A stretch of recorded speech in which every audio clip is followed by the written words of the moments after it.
Next time you hear something you don't understand over the public address system, it's not out of order. The store manager probably chose to send messages to staff members using a certain secret code. Maybe they're hiding something from you because they don't want to alarm you. Maybe what they're telling you is just too disgusting for words. Secret codes are all around us. Here is our top 10 secret codes you're not meant to know. Number 10. TFL Spillage Codes. Transport for London, or TFL, are the body that run public transport in London. The trains, the underground, and the red buses all come under their watch. Moving a city of over 7 million people around can be a messy business, so TFL developed a list of secret codes to tell their cleaners what needs cleaning. Code 1 is blood. Code 2 is urine or feces. Code 3 is vomit.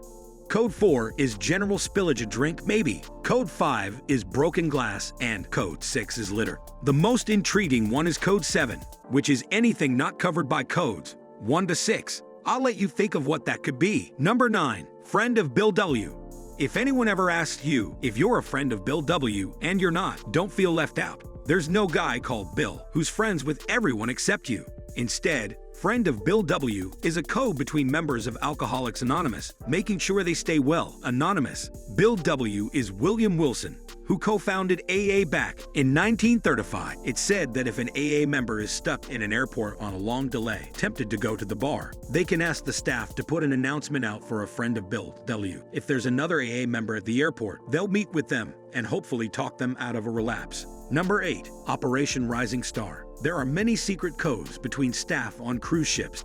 If you're on a cruise ship and you hear Operation Bright Star, it means a passenger has been taken ill. On the other hand, a slight alternative, Operation Rising Star, unfortunately means a passenger has passed away. They use secret codes because cruising is extremely popular with elderly, and if you intentionally frightened an old person, you might make the situation even worse. Operation Rising Star happens more than you might think. On average, 200 people a year die on cruise ships. For this reason, ocean-going cruise ships legally have to have an onboard moored. Number 7. Time check. If you're in a shop and you hear time check 1 o'clock on the public address system, isn't the shop helpfully telling you what time it is? It means there's a bomb threat in the shop. The time check alerts the shop staff to the threat and tells them they need to stop what they're doing and look for the suspected bomb.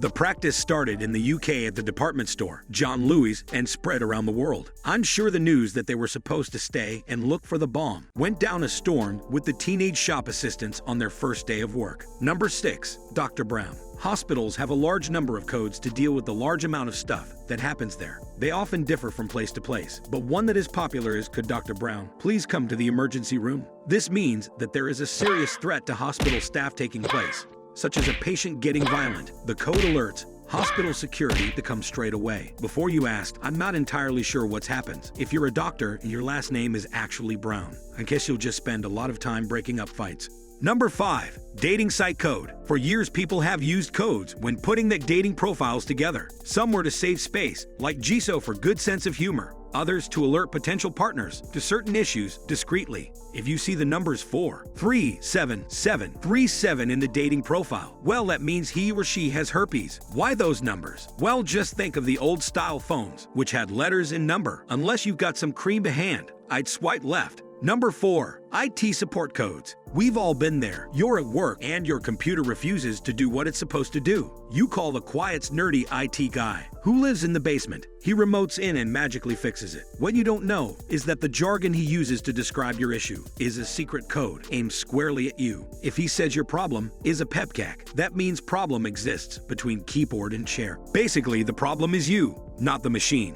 If your issue is assigned an ID10T code, that doesn't mean it's more serious, just that the IT guy thinks you're an idiot. Number 3. Inspector Sands. Went back on the London Underground now, and it's time to meet Inspector Sands. If a message comes through on the public address system, will Inspector Sands please report to the main entrance, or whatever, it means there's a fire in the tube station. After a tragedy in America in 1913, when 73 people died in a crush at a theater because someone yelled fire, there became a need to alert staff to a possible fire. without alarming the public and causing mayhem. Secret codes developed in a variety of places to do this. In Walmart stores, for example, they code red for fire, which conveniently brings us on to number 2, Code Adam. This one was started by Walmart, but is now used all over America. Code Adam is the secret code for a missing child. It was devised in 1994 in memory of Adam Walsh, a 6-year-old boy who went missing from a Sears store in 1981. Tragically, Adam Walsh was found murdered 16 days later. When a missing child is reported to staff, the store goes into a Code Adam situation. All staff will be notified of the Code Adam and given a description of the missing child. The store doors will be locked. If the child is not found within 10 minutes, law enforcement will be called. The store doors will not be reopened until the child is found or when law enforcement gives the go-ahead. In addition, if the child is found within the 10 minutes, but in the company of an unknown adult, the police will be called and the adult will be detained if it's safe to do so. Today, many stores, malls, amusement parks, hospitals, and museums have their own Code Adam program. Congress even mandated in 2003. That's all federal office buildings adopt the program too. A small piece of good that came from a terrible tragedy. Number 1. Codes on banknotes. Secret codes don't just come from public address systems. They're also in your pockets. That's right, the banknotes in your pocket or wallet are covered in them. I'm not talking about the alleged Illuminati symbols on dollar bills. I am talking about something more sophisticated, hiding in plain sight. On many countries' banknotes, there's a series of colored circles arranged in a pattern. Modern photocopying machines have been programmed to recognize the specific colors and patterns of these circles. If they see them, they will refuse to function, because that would be naughty. This technique has been used all around the world, including India, the UK, and the Eurozone. If you're fascinated about these codes, then check out this video here. It goes into a lot more depth on the subject. So there we are, 10 secret codes that have alerted the world to crime, danger, spillages, and much more besides. Which secret code do you think is the most important? Leave a comment below and let us know. Thanks for watching and subscribe to Brain CRAIN.